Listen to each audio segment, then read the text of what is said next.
Good evening and welcome to our August 4th, 2026 Committee of the Whole meeting of the Exeter Township School Board. Would you please rise for the Pledge of Allegiance?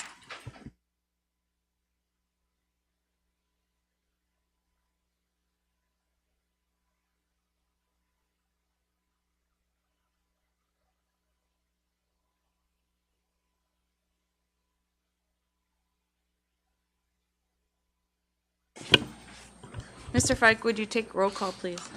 All right. Julia Schaefer, Here. Dr. Ann Herring, Present. Dr. Andrea Battler, Here. Deborah Bloom, Present. Joseph Cook, Here. John Fiddler, Here. Jason Mill, Here. Travis Odom, Here. Anne Marie Grill, Here. all present. Thank you, Mr. Fike. In addition to the 9 members in attendance, we are joined at the board table by our solicitor, Sharon Montaigne, and members of the school district administration, including Dr. Christy Haller, superintendent, Mrs. Dawn Harris, assistant superintendent, Dr. Josh Hoyt, director of teaching and learning, Mrs. Diane Skornavaki, director of human resources, and Mr. Brian Fike, who serves as our business administrator and board secretary. The meeting minutes are attached from our July 14th board voting meeting. Are there any comments, questions, or corrections? There are no amendments to tonight's agenda. No one has signed up for a public comment on agenda items. Is there anyone in the audience who did not sign up and wishes to speak? Okay. On to committees, we have Mr. Fiddler with education. Thank you, Mrs. Schaefer. First item will require no action at the next meeting. One field trip within the 60-mile radius, junior high school music students going to Pennsylvania Renaissance Fair to perform in a Renaissance madrigal competition on October 1st. Item B is trips beyond the 60-mile radius. This will require board action at the next meeting. 8th grade junior high school music students will travel to Hershey Park and area schools to perform as part of Music in the Parks on May 14th of next year. Conference requests, just a couple, 3, 2 for Bartell and Bartell leadership, and 1 paving the way conference for Ashley Reinhardt. That will also require board action. Item D is another request for research for a doctoral candidate from Gwynedd Mercer University to conduct quantitative study to examine the ethical lenses elementary principals use when responding to common leadership dilemmas. So that will require board action next time. And finally, item E, it's we will approve or we will vote on an agreement between Aviana Healthcare and the district to provide healthcare services to the students on behalf of the school in accordance with with the terms and conditions set forth in the agreement for the period of July 1st, 26 to June 30th, 27. And those are the items. I have a quick question, Mr. Fiddler. The one with the administrator, the Bartell and Bartell, is that the same one that Dr. Haller and, is that the one that you guys attended? Okay, so going forward, my only question was, in last month, we approved, I think 2 people, did we approve people going to that last month? Yeah, so all the administrators went through it several years ago as a Right. team. Yep. And now that we have new administrators, we want them to also have the same Okay. opportunity to go through it. And Jordan and Alex, we just brought them on board, so that's why they're doing it. Nope, I totally understand.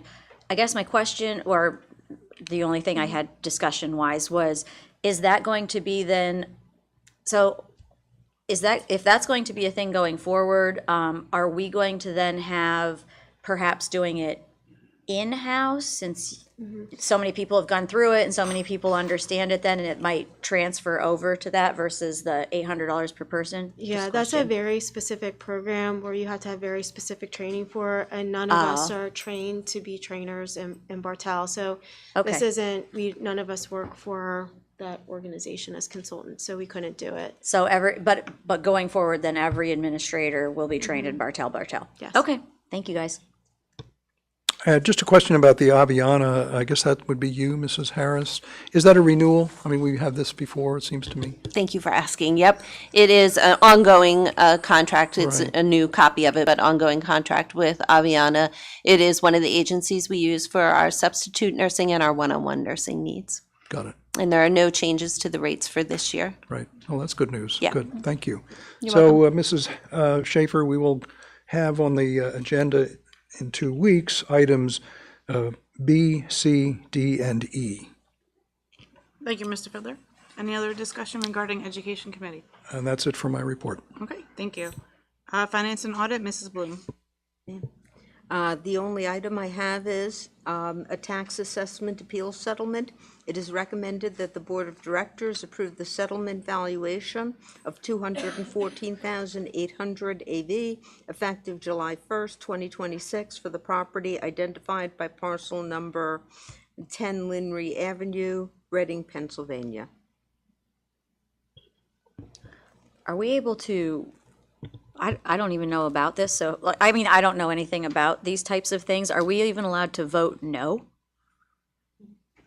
Like, how, like, I've never heard of us voting no. I'm so sorry, Sharon, but I'm like, The board has a right to vote however it wants. but I mean, like, It would, how did it get to here? there's a whole process. Now, I'm not familiar with this specific case. Okay. Somebody else in my sorry. office handles it.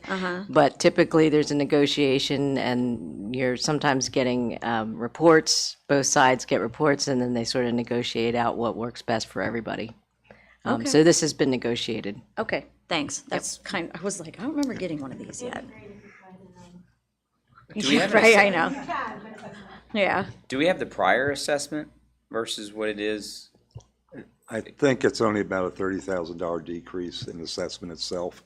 It wasn't that much, but people can put in for assessment appeals and, you basically look at 3 different appraisals and come out with an actual value and then the assessed value based on the stub ratios. And that's in Golf Club Estates, right? Linry Avenue? Okay, just making sure, and it's, okay. Understood, thank.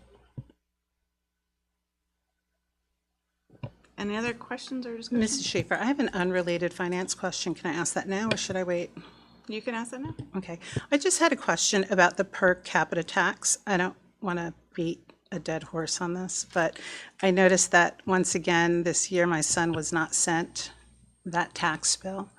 And I wasn't quite sure where we were at with ensuring that we're getting, because isn't that supposed to be 18 years and older? Correct. Okay, unless so my they're in son's now college, I believe. 22. So at 22, he's still not receiving it. And then I worry, how far back are we talking of people that have not received it? So if he, No, we're always going after the current year. the current year, Correct. meaning, And now if they were get a bill for the previous year, we will go, we will go for delinquencies, but we're always looking at the current year. Christy and I were talking about this.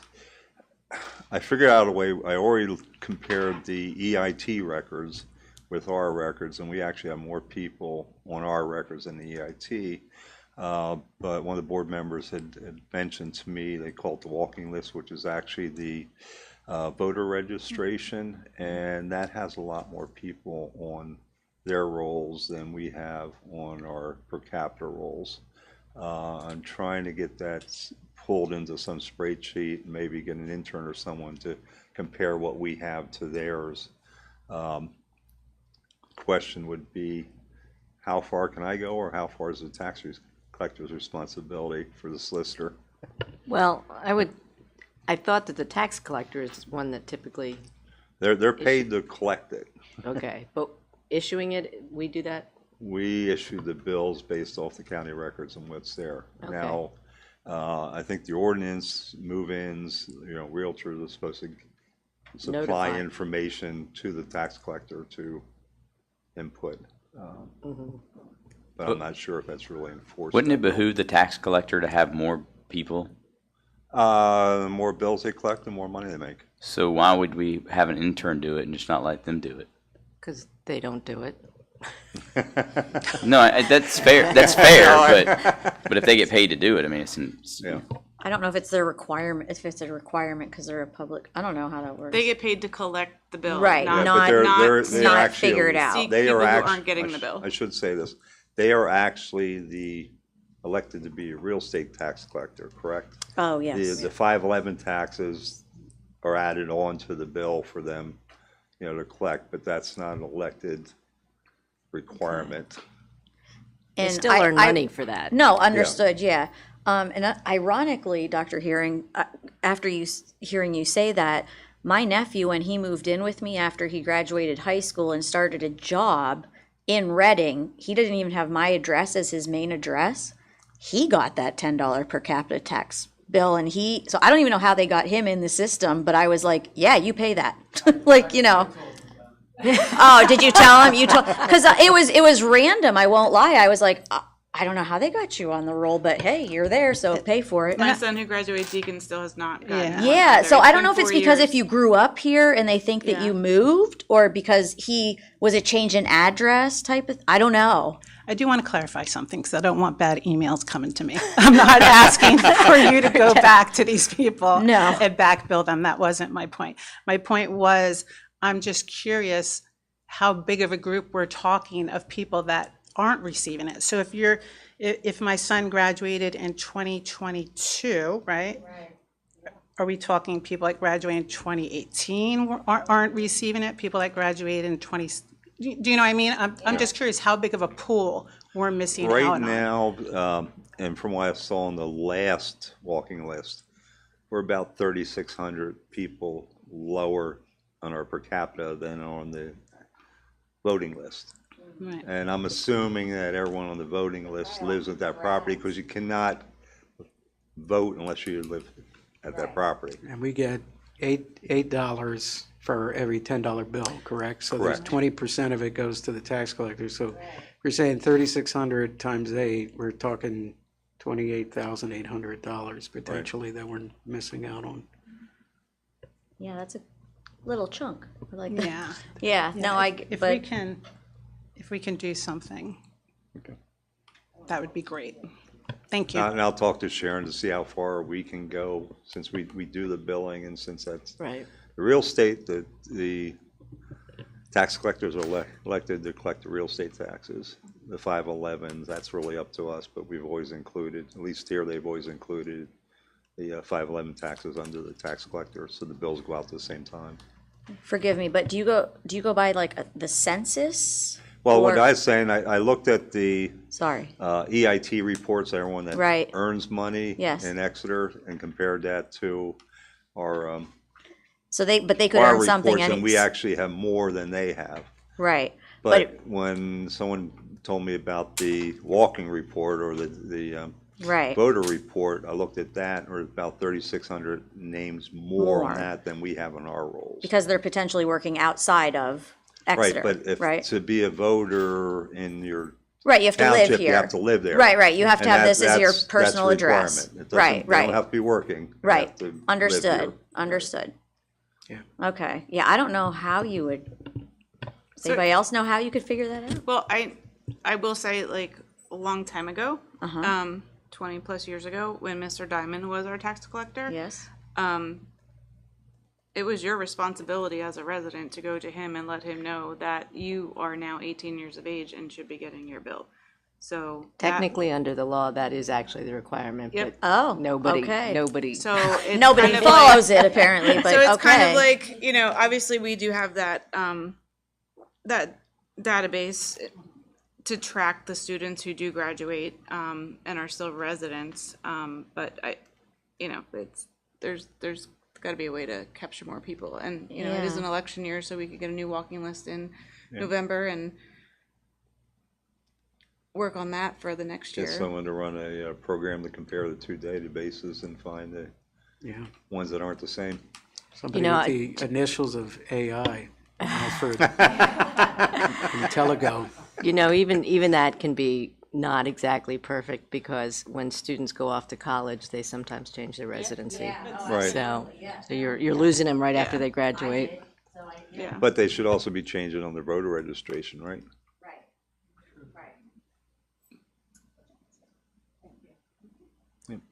good discussion. All right, we don't have any other discussion or items to talk about for the remainder of the committees. No one else has signed up for a public comment on any topic. Are there any audience members who would like to be heard this time? Sorry, can I say one thing? Since it was brought to my attention by Dr. Hearing, who, thank you for that. That 562 will be under construction. We understand that during perhaps the beginning of school, and I discussed it with Mr. Fike, and he also discussed it with Kai, and they're all aware of that. So anybody who's like freaking out about the construction going on in Exeter, it's under control. Thank you.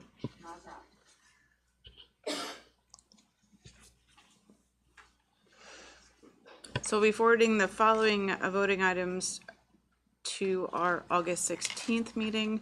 Education, items B, field trips beyond 60 miles, C, conference requests, D, dissertation request, and E, Aviana agreement. And under finance and audit, we will be moving forward the tax assessment appeal settlement.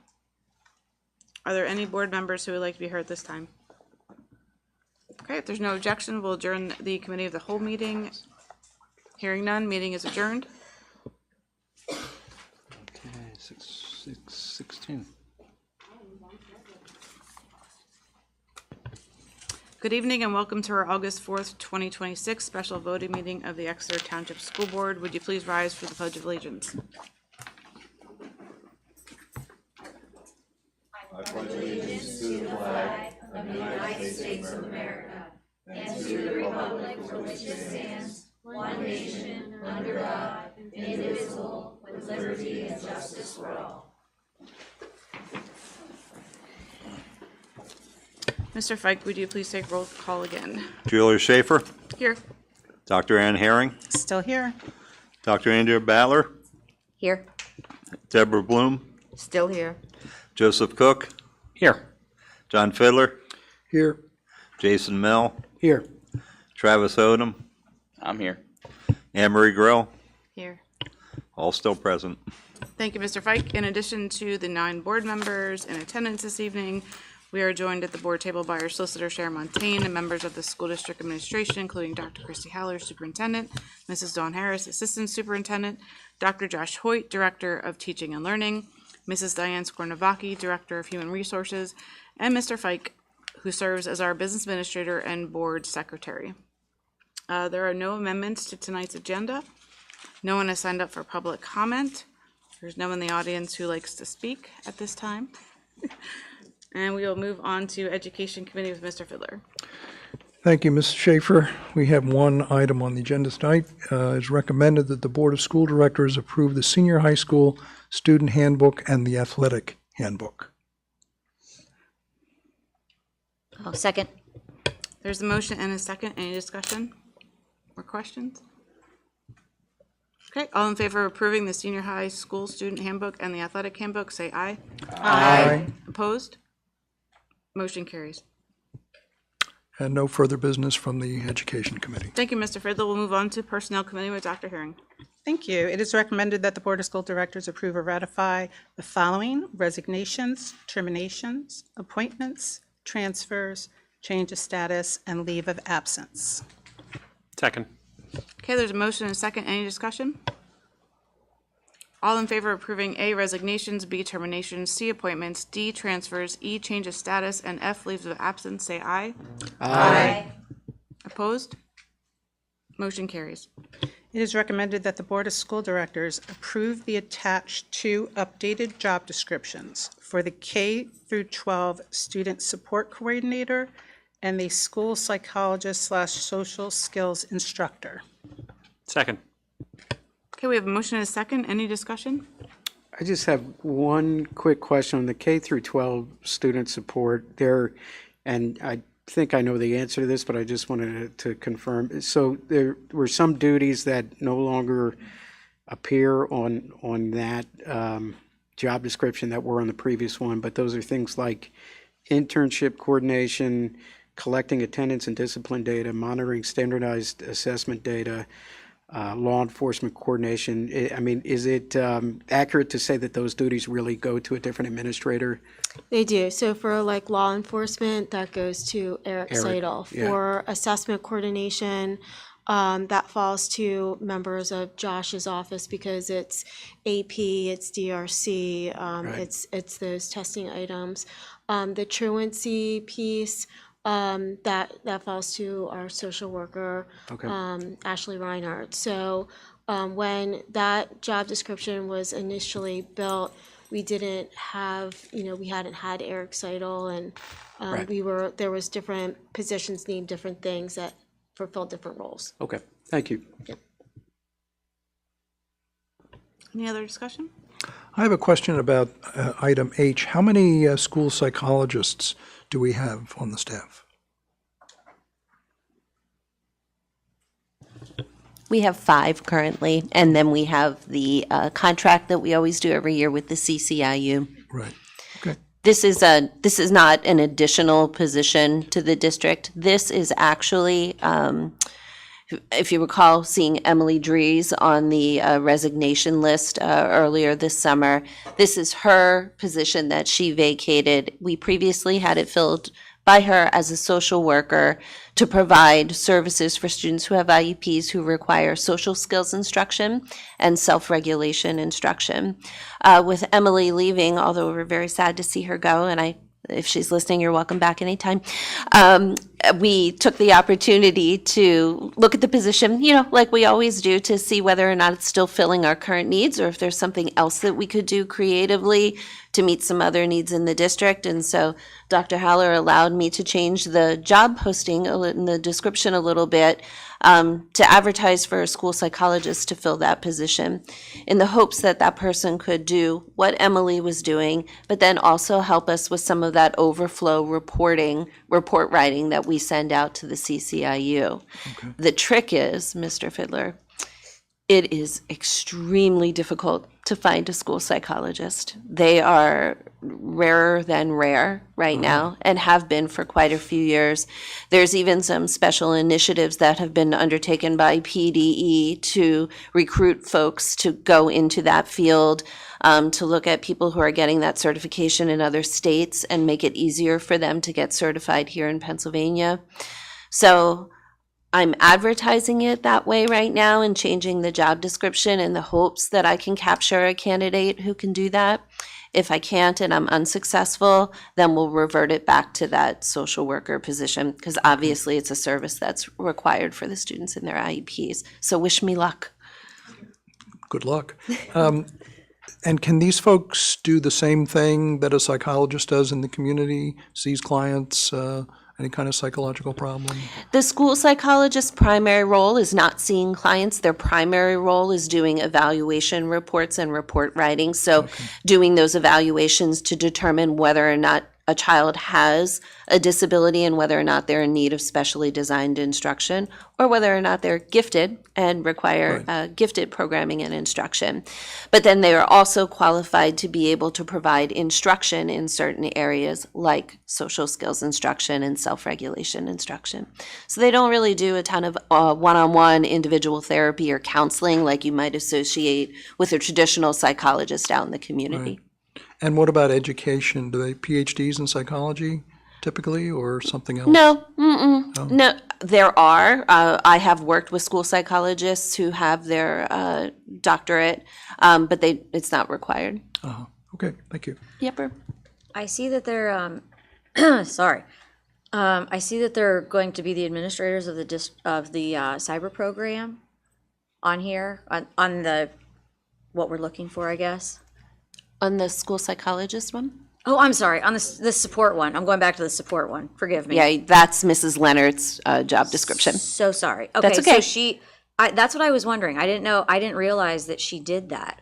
So, like, is she in there? She's not in there, right? That was the Forgive reason. me, That's Mrs. okay. Leonard. I'm so sorry, but I'm like, I've been That's in that okay. room. And It's- I We're have just not- talking about you while you're sitting right there. It's So okay. sorry, Miss Leonard. It's great discussion. I know. I'm like, wait. That was the reason for changing the job description because Now she is going to. she has always been the part of the process, Right. and So when we have a family that wants to enroll their child in our cyber program, we have a meeting with them Yep. to determine if our cyber program will in fact meet their needs. That process has become a little bit more, I don't want to say complicated, but in my opinion, actually better for school districts because it gives school districts more leverage as far as saying to families that you can't go to an outside program because of excessive absences. But we believe that in our cyber program, why our cyber program is beneficial to students is because they have an Exeter diploma. They can access art programming, and we already have instituted check-ins with the students on a regular basis. So Alicia was doing a lot of those. She was doing all of those meetings because she essentially has always been the gatekeeper. So we just streamlined the process more and have it under her. I'm sorry. So I guess I was thinking of the actual in-building students that are doing the Exeter Cyber Academy versus all of the plethora of people outside of the building. So Yeah. sorry And about that, cyber- Ms. and- Leonard. yeah. I apologize. And I did know that, Yeah, obviously. I and knew cyber that. for some kids is great. Yeah, and mine did it's- half cyber, half not. I love the cyber yeah, program. and for other Yes. kids, it's not. Right. And we just want to make sure that we have those conversations with our families to know that we're here, we're going to support, and this is what we have available for them. Yep, no, I appreciate that. I just, for some reason, did not think that was part of the thing. So thank you. And just so you know, that's going to become the law anyway. It hasn't quite hit that yet, but it's almost there. So good job. What's going to become the law? I'm sorry, could, The check-ins and oh, yeah, close, okay, close yeah, monitoring. yep.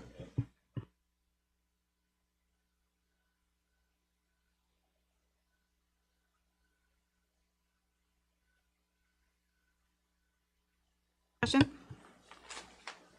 Okay, all in favor of approving the updated job descriptions for the K-12 student support coordinator and the school psychologist social skills instructor, say aye. Aye. Opposed?